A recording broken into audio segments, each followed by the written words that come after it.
Hello everyone, I am Durga Saujanya, Assistant Professor from Department of ECE, MLR Institute of Technology. I am going to give the video lessons for the subject Embedded System Design. Our today's topic for video session was multiprocessing and multitasking. This is in the 4th unit, which is under the topic multiprocessing and multitasking.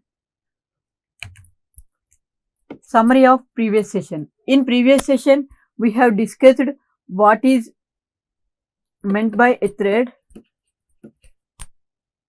and what are the multiple threads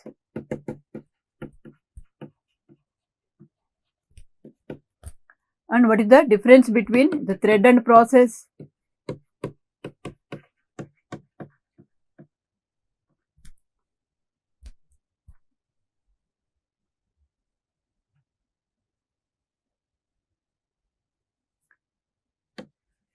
So how can we allocate memory or resources to each thread, and so we already discussed these topics in previous session. So now in today's session we are going to discuss about multiprocessing, multitasking and context switching, types of multitasking, multiprogramming, multitasking and multiprocessing differences. Now going to the today's session. The first one is multiprocessing. Multiprocessing is the ability of the processor or operating system to execute multiple processes simultaneously. So here we have already discussed about processes in previous session, that is one process will have a number of threads. So like that there are number of processes in the operating system. So if more than one process are executed simultaneously, then the ability of that operating system is known as multiprocessing. The ability to execute multiple processes simultaneously is known as multiprocessing. The systems which are capable of performing multiprocessing are known as multiprocessor system. Here in multiprocessing, all the processes are executed at the same time, simultaneously all the processes are executed.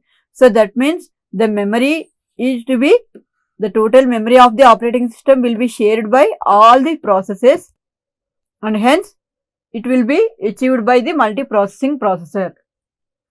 The multiprocessor system possesses multiple CPUs and can execute multiple processes simultaneously. So that means each process will utilizing one CPU.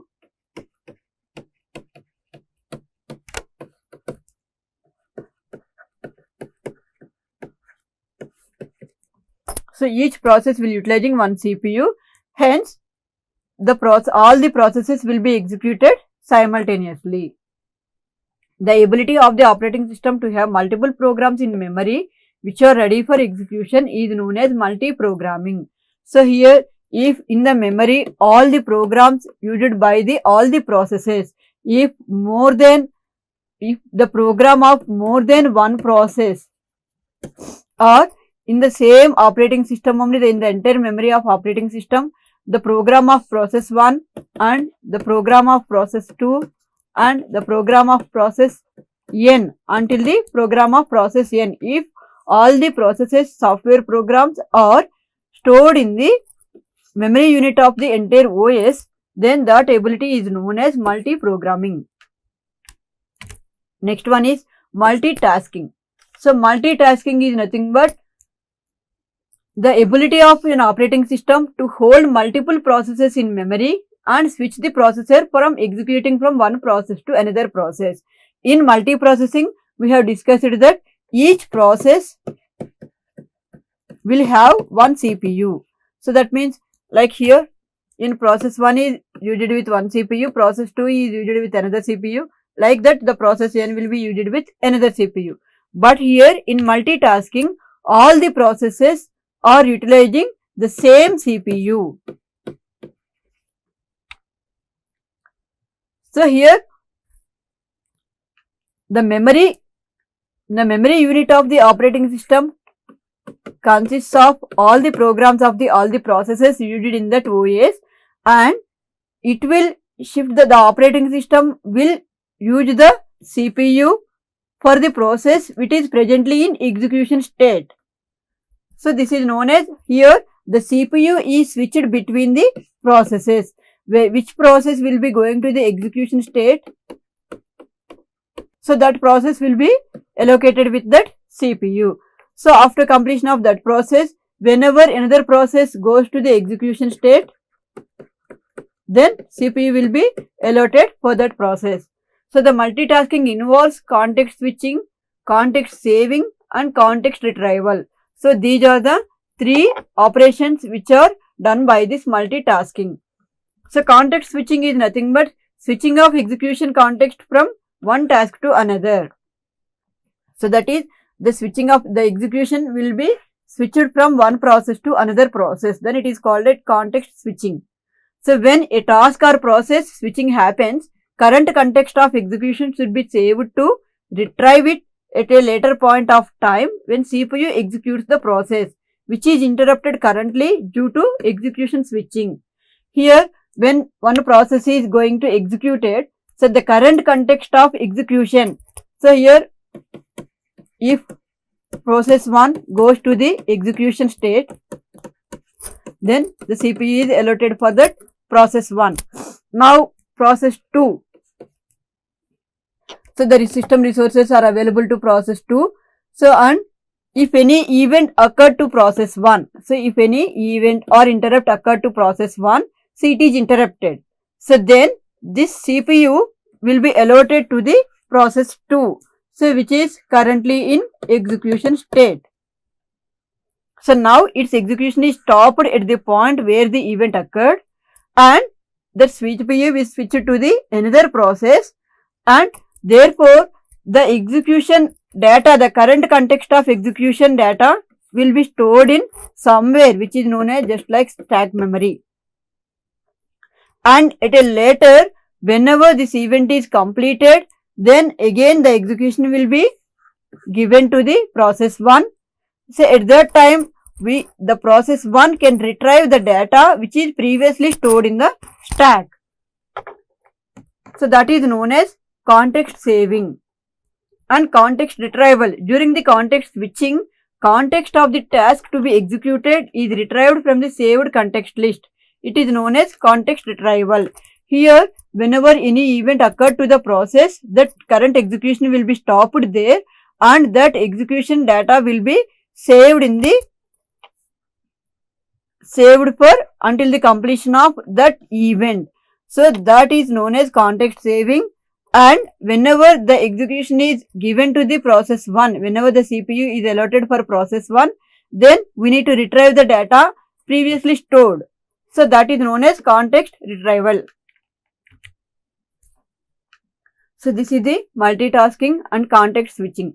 Here the process 1 is presently in running state, and it is next after that it is going to the ready queue, and process 2 is idle here. So delay in execution of process 2 happen due to the context switching. Here it is in the ready queue, and next it is going to the idle queue, and next it is going to the running queue. Here whenever process 1 is waited in the ready queue, so here the process 2 is in the idle state. So the execution switches to process 2 because here at this time an interrupt occurred to the process 2. Therefore, whenever interrupt occurred, it goes to the execution state. So it is going to the running state, and the process 1 is still in the waiting state only. Here the process 2 is completed, and whenever the process 1 is going to the idle state, so now after completion of this interrupt service routine process, it releases the CPU, process 2 releases the CPU, and now process 1 will take the CPU. So now in this state, the process 2 goes to the wait state, and process 1 will goes to the idle state, and next it is goes to the running state. Here delay in execution of process 1 due to the context switching. Here whenever the CPU is free due to the process 2, so the process 1 will be completed. But here interrupt occurred for process 2, causes delay in the execution of process 1. So it doesn't have any interrupt occurrence and it doesn't have any other issue, but it is waited, that the process 1 is in the waiting state until the completion and until the CPU released by the process 2. So this unnecessarily delay occurred in execution of process 1 is known as context switching. Next, types of multitasking. So depending on the execution switching, the multitasking are three types are there. The cooperative multitasking. The cooperative multitasking is most primitive form of multitasking. Here, a task or process gets a chance to execute only when the currently executing process relinquishes the CPU. In this method, any task or process can avail the CPU as much as it wants. So here, in this type of implementation involves memory of the task each other for getting the CPU time for execution. So here, cooperative multitasking is nothing but there are different processes are there, process 1 and process 2. So whenever the process 1 is free for releasing the CPU, it can release the CPU and is used by process 2. And whenever process 2 is in allocation of resources or in ready state or it is waiting for allocation of resources, it can release the CPU and it can be utilized by process 1. So that means the cooperative mechanism implemented between these two processes will be used for execution of both the processes at the same time. So if the currently executing task is non-cooperative, the other task may have to wait for a long time to get the CPU. If process 1 is non-cooperative with process 2, so then it should be waited until the completion of process 1 only. Next one is preemptive multitasking. Preemptive multitasking ensures that every task gets a chance to execute. Here in previous case we have seen that for non-cooperative multitasking, if the process 1 is non-cooperative with process 2, so then after completion of execution of CPU only it can release the CPU and it can be utilized by process 2. So therefore in this case it should be in the long time for waiting state. So to avoid that and to ensure that each process will get a chance to execute, we can go for preemptive multitasking. So when and how much a process gets, it's dependent on the implementation of preemptive scheduling. Depending on the preemptive scheduling process, the time will be allotted for each process. So on that time, the CPU is allotted for that process for execution. So the currently running process is preempted to give a chance to other tasks to execute. So whenever its timeline is completed, it can release the CPU and it can be preempted and it gives the chance for process 2 to execute. The preemption of task may be based on time slots or task process priority. So based on the priority allotted by the OS or the time slot, the process will be preempted and releases the CPU to another process. And the next one is non-preemptive multitasking. Non-preemptive multitasking means in which currently given the CPU time is allotted to execute it until it terminates. So whenever a process is in the execution state, the CPU will be handled by that process only until it's going to the completed state. So the cooperative and non-preemptive multitasking differs in their behavior when they are in the blocked state. So even though when they are in the blocked state also, so they will have the CPU access. This is known as non-preemptive multitasking. So even though they are in the waiting state also, it will not release the CPU for another processes. While in cooperative multitasking, so when it is going to the wait state, it can release the CPU to another process. In cooperative multitasking, the currently executing process need not relinquish the CPU when it enters into the wait state or waiting for a IO or a shared resource access or an event to occur. Whereas in non-preemptive multitasking, The currently executing task relinquishes the CPU when it waits for an IO. So here this is the difference between the non-preemptive and cooperative multitasking. So in cooperative multitasking, so if there are two processes, if process 1 does not need the CPU at that time, so it releases the CPU to P2 when it is in the wait state. And in non-preemptive multitasking, for the same two processes, even though it is in the waiting state also, it has the access of CPU. It will not release the CPU to the P2, process 2. So this is the difference between non-preemptive and cooperative multitasking. Here multi-programming. So as we already discussed that multi-programming is nothing but the ability of the operating system to have multiple programs in memory which are ready for execution is known as multi-programming. So here when the new job is in the ready state, so the job is allocated with CPU for execution and it is going to the running state. Whenever it goes to the running state, the job is completed. So when it is waiting for the IO operation, it should be in the blocked state, and after completion of IO operation, it goes to the running state. Here in the ready state, the resources are allocated to the process. Here in this case, when the IO resources are allocated to the process, it goes to the running state or it is in the blocked state. After allocating the resources to that particular job, it goes to the running state. Next, the differences between multitasking and multiprocessing. In multiprogramming, the multiprocessing. It is multiprocessing. So here multiple processes run concurrently at the same time on a single processor. Here in multitasking, for each task, each CPU will be allotted. That means for one process, one CPU will be there. So it is based on the concept of context switching. So it is based on the time sharing. The multiple programs reside in the main memory simultaneously improve the CPU utilization, because here all the programs are in the same memory. Therefore, the CPU utilization will be improved.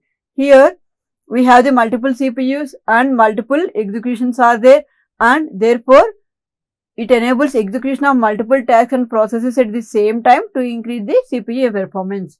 It utilizes single CPU for execution of process. It utilizes multiple CPUs. It takes more time to execute the process. It takes less time to execute the task. The idea to reduce the CPU idle time for as long as possible. So the idea is to allow multiple processes to run simultaneously by time sharing. Here making the CPU to ideal, some multiple programs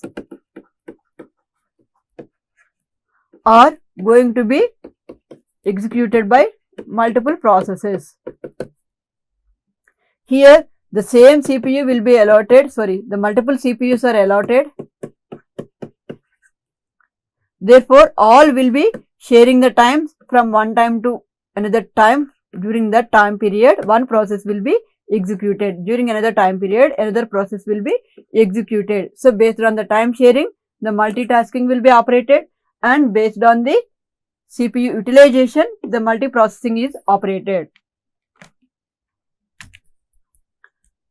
So, this is about the present session. So, in this we have discussed the summary of previous session and what is multiprocessing, what is multitasking, and what is the difference between the multitasking and context switching, and what are the different types of multitasking, what is meant by multiprogramming, and what are the differences between the multiprocessing and multitasking. So, these are all discussed in the present session. Thank you.